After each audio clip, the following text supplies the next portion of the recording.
చేసుకున్నామండి. పరిశుద్ధుడ, ప్రేమ నమ్మకమైన మా ప్రియ పరలోకపు తండ్రి, నీ యొక్క ఘనమైన శ్రేష్టమైన నామానికి వందనాలు తండ్రి. ఇప్పటివరకు కూడా నీ యొక్క జ్ఞాన గ్రంథంలో నుండి,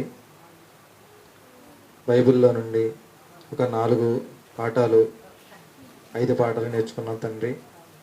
విన్న వాక్యాన్ని విడిచిపెట్టకుండా వాక్య ప్రకారం తను జీవించి, వాక్యాన్ని బట్టి మా యొక్క జీవితాన్ని సరిచేసుకుని నీవున్న నిత్య రాజ్యానికి చేరుకునే బిడ్డలుగా ఉండటానికి సహాయం దయచేయమని, ఇక్కడ ఉన్న వారంతా కూడా వాక్య ప్రకారం తండ్రి ప్రవర్తించి నీ యొక్క నిత్య రాజ్యానికి చేరుకోవడానికి సహాయం దయచేయమని, మహిమ ఘనత ప్రభావాలు మీరే పొందలను కోరుకుంటూ యేసు పరిశుద్ధ నామమున అడిగి వేడుకొనుచున్నాం తండ్రి.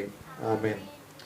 మన తండ్రి అయిన దేవుని దయ, కుమారుడైన యేసుక్రీస్తు వారి కృప, పరిశుద్ధాత్మ దేవుని అన్యోన్య సహవాసం సదాకాలం మనందరికీ కూడా తోడే ఉండి నడిపించును గాక. ఆమేన్.